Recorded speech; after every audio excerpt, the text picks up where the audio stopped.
Hello there, it's Paul here and welcome along everyone. Now, before you're all expecting a turning project, this is not actually a turning project. I got the new lathe probably about 3 weeks ago now, and the only project I videoed on there was the 3-piece goblet, which was on the last video.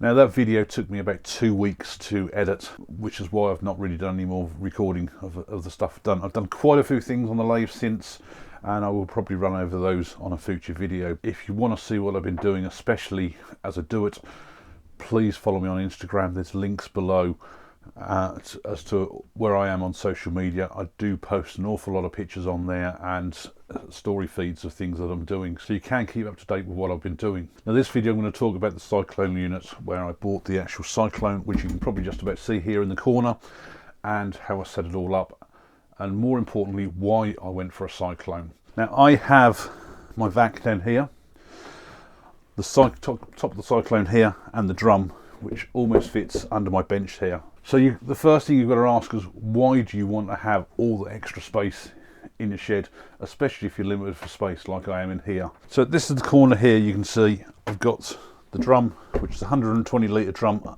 hidden away under the bench there, and I've still got all the space here for my vac. Now my original vac I had in here was the Multi-2 Nilfisk, and it was a 20 litre tank on there.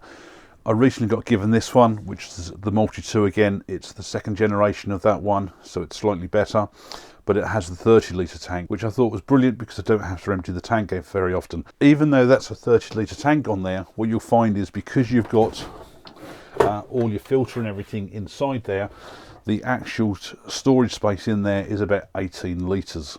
So it does take up an awful amount, even though you think you've got a 30 litre tank. Now the other thing as well is, obviously as your vac fills up as well, you lose suction power, the filters get clogged, and as I say, you have to empty it an awful lot. Now I have set this up probably 3 weeks ago, and it's been used quite a bit in the shed here, and we'll probably see when I pull this out as to how full it is, but I suspect we're probably at about a third full, so we're about 40 litres in there, which would have meant I would have had to empty the vac probably maybe 2-3 times during this time over that period, and it is so much easier clearing up the shed as well. Now when I was creating my Cyclone unit, I was posting images on social media. I had the same problem that almost everybody does, where I had the tank implode. Now basically that's caused where you get a blockage on your inlet pipe, because the vac is still sucking on the top here, and because this blocks, it then basically implodes the whole tank. Now the first test I did was I actually emptied out my vac, which had probably, I don't know, it had a reasonable amount in there, and I totally cleaned the whole vac out, so that it was totally clean, as if it was like brand new. Cleaned up all the filter, and I sucked up all that contents on the floor, and there was a very, very small traces actually in the vac itself. So my first tests and everything were working really, really well, but like I say, I had the issue of it imploding, and I did a bit of searching online to see how to overcome that, and one of the first things that somebody pointed me to was creating like a pressure relief valve on your tank. Now the one video that somebody had done on there was that basically you drill a hole in your tank, and you have a piece of plastic, say, on the inside, and it's just held up in place with a magnet. What happens is that if you get too much suction on the actual tank itself, the piece of plastic drops out. You usually have it, say, look, on a string, on a tether of some sort, so that at least you can then pick it up and put it back in place. Now the problem with that is, it's obviously it's in a tank, it's not going to be easily accessible. My original plan was to have this outside the shed, and you'd have to keep going out resetting it. Now Jim Overton, on one of his old videos, has made an amazing self-resetting pressure relief valve. I mean, it is seriously highly engineered, which is the sort of thing that Jim would do. And I looked at that option as well. But then what I did then was, on social media again, people suggested about strengthening up the tank to overcome it. And they'd cut various pieces of plywood to create a ring inside the tank. Now I don't have any sheets of plywood that I could have cut anything that big with, but I do have an awful lot of pallet wood. Now, if you follow my channel, you'll also know that I've done a fair bit of segmented work in the past as well. So I decided to use some pallet wood and create segmented rings. That meant I could create the two halves, I could lower them in the tank, bring them up into place, and then just screw them into place. And what I've done in here, which you'll see when I pull this out, is I've actually created two segmented rings in the bottom third and the top third of the tank. And if I put this on now, even though it tries to implode, it sucks the tank in a little bit, but not very much at all. Now there's three real benefits of having a Cyclone system. The first, you don't have to keep emptying your vac very often, because you often have a much bigger tank than what your vac is. The second is that because all the stuff is going into the collection tank and not reaching the vac, you don't have to clean your filters very often. And the good thing about that then is that the third good point is that then, because your filter's not getting clogged up, you're not losing any reduction in suction. So therefore, if this tank gets almost fairly full, I should still just about be getting the same amount of suction as when it's empty and clean. I've specifically put this under my bench here, and all I did was drill a hole through the top, basically to have the Cyclone unit through the top here. And the reason I've done that is because of my new lathe. There's no table underneath the lathe. I can actually unclip this, lift the lid up a bit, and slide the whole tank out all in one go. Now the way this works is that you have your inlet pipe from the vac here, and I've just literally got that pushed in the top here. This is actually the attachment which you normally attach to a lot of your tools. So I didn't have to make anything special up for this. In the past, where I've used my circular saw and attached the vac to it, this is what goes into the side of the circular saw when I use the circular saw.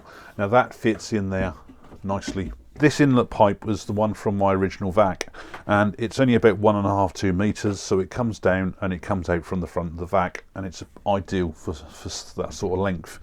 Now this second pipe I got on here was what I got from my second vac, and the real good thing about this pipe is it's about 4 meters long, so I can reach everywhere in my shed for this, right the way up to the other end by the door. Now the actual size of this pipe was exactly the same as these outlets on the Cyclone units. Both of these holes are an internal dimension of about 50 mil, and the outside is about 54 mil, which is basically the same size as the pipe I've got here. Now when I first set this up, I basically just brought it up onto the end here and just put the duct tape around it, and it worked absolutely fine. I was doing a bit of a rummage around at work, and I found this piece of stainless steel tube which only goes in here about that far. There's a collar on here, it fits in there nice and tight, and the pipe on here I just pushed on, and again just held on with gaffer tape so that it doesn't fall off and it just doesn't lose any suction on there. So the actual Cyclone units I bought for about £15 off eBay. Now you can buy from Amazon as well. They all vary up in price on there from about £15 to £20. Now what I'm going to do is, before I pull all this out, I'm just going to give a demonstration here of what happens to the tank now if I block the hose up.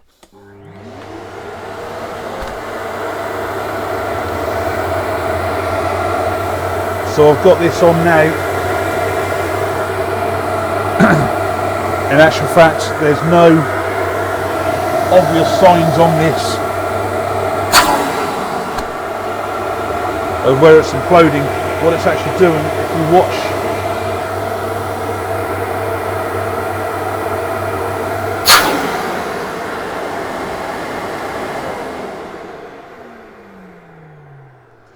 now there was actually no signs of the actual tank imploding no more. What I did actually find was that this was actually being drawn down a little bit on the lid, so it really has resolved the issue of the way I've strengthened the tank up. What I've actually done here, I've just disconnected everything to get it out. I mean, that took me probably 2 minutes to do this pipe, because it's on that metal insert. Now I could just literally pull out, and obviously you'll see in here that I can just lift the intake pipe out.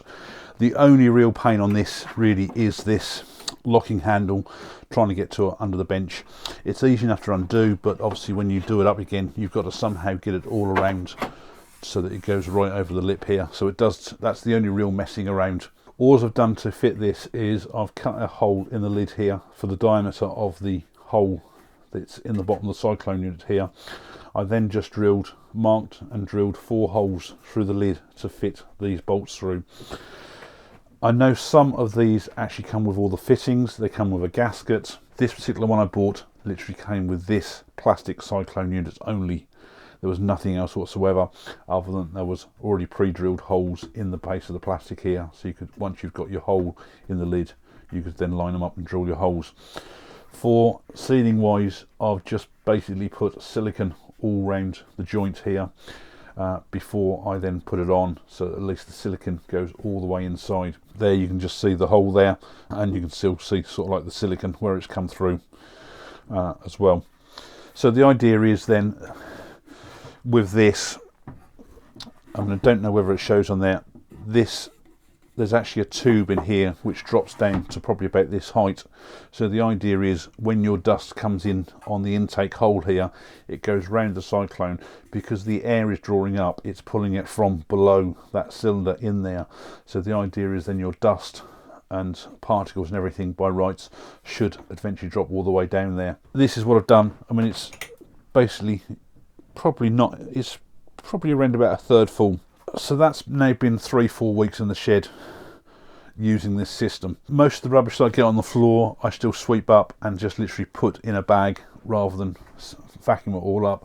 But again, I'll go around usually with a vac afterwards just to clear it all up. Because of the way the Cyclone drops in there as well, it's obviously got an airflow in here, which is why you get a lot of your dust and everything all gather around the edges. Now if I just clear this, you can now see one of the segmented rings that I've created on there. Now I think I did these in 12 segmented lengths, and I've doubled them basically, so rather than just glue them on the joins like I would do on a normal segmented ring, I created 2 lots of 12 pieces, and they're actually overlapped, so that there's one segmented ring under the bottom here, which is then on the top there. I then glued all the pieces together and just pinned them all just to hold them in place, created the 2 halves, and I don't know whether I can actually, there you go, there's one there with the screw holes. So when I've got the 2 halves, I could put them in here in 2 halves, bring them up as a full circle, and just basically screw the halves together on each side. It's not a tight fit, but it will move a little bit, but the whole point is it's there for the actual drum cannot implode anymore. And there's actually another one in the bottom here, just down there. That's probably a bit lower than I really wanted it, because I made the ring a bit small. Ideally I would have wanted it up to about here, where there's a lip on the actual drum. But again, I left that in there because it just gives that extra strength. So you'll probably find, in actual fact, you may well be able to get away with even 1 ring. Now obviously that really depends on the size of your drum and really how strong all the walls are. So it might again have to be something you have to experiment with. But hopefully you can see on there, this is working really well. When I bought these drums, initially I was just going to buy the one. When I went to the person who's got them, I thought, well, in actual fact I could do with 2. And what I could always do then, if I've got 2 drums outside, I could literally just swap the lids between the 2 drums rather than having to worry about emptying the drum, and I've still got a vac system that works. But when I was there, in actual fact, I bought 3 drums. This is my vac, which is the Nilfisk Multi 2. And as I say, it's a 30 litre tank on there. Now this is actually going to be the first time I've opened this since I've had the Cyclone system in there, so it will be a good gauge to show how much is actually getting into the vac. If I lift this off, okay, there's a little bit in the filters, which, considering how long this has actually been running, is really quite surprising. I don't put a bag on this, which obviously if I did would protect the filter an awful lot more. And there you go, that's everything that's gone in the tank. Now hopefully you can see the Cyclone system for me works really well. It's tucked away in the corner. It's a little bit of a hassle to probably get to, but because I'm using a 120 litre tank on there, I don't have to get to it very often. So I suspect the way I'm going at the moment, I might only have to empty that tank maybe once every 3-4 months, rather than emptying the vac probably every couple of 3 weeks. Dust collection on the vac, I still haven't actually come up with any form of a hood for the way I used to, for the way I collect the dust as yet. But what I've found is, because the suction on this is now still so good, it doesn't matter when I put it on, it draws a lot of suction. I still need to create some form of a hood for this. You can buy them, but what I've found is that what I tend to do is I would usually, depending on where my work is here, because I'm working, say, like on this spindle, I'll actually usually just clamp the vac head on the lathe on the back there. It's not in my way, and I've got the vac precisely where I want it. Now, as I say, I will at some point come up with some form of a better system that I can have it more directional, that I can quickly move by hand. But the good thing I like about this system at the moment as well is that I can just literally undo that clamp and I can go back where I like. So especially if I use the bandsaw, I can quickly take it off and plug it straight in the bandsaw. And as I mentioned, when I bought those 120 litre tanks, I bought 3 of them. Those segmented rings I actually put into a second one, which I've got just outside my shed door. So if I find that that's all of a sudden filled up when I'm in the middle of something, I can literally unclip the top, lift the lid off, slide the drum out, swap it over with another drum straight away, and I'm up and running again. And because the other drum has obviously got a sealed lid, I can just put the lid on, leave it outside until I decide to dispose of all the shavings. So hopefully this has been of use to you. It was a really quick and easy job to set up the Cyclone system. The only real annoying thing was obviously having the tank implode, which is where I then had to do my research and work out what to do there. Now, hopefully, if you're in the process of doing a Cyclone unit itself or thinking of setting up one, hopefully this has been a help to you to think about strengthening that tank or creating some form of a pressure relief valve to start with, rather than going through all the steps I've had to do this. Thanks a lot for watching.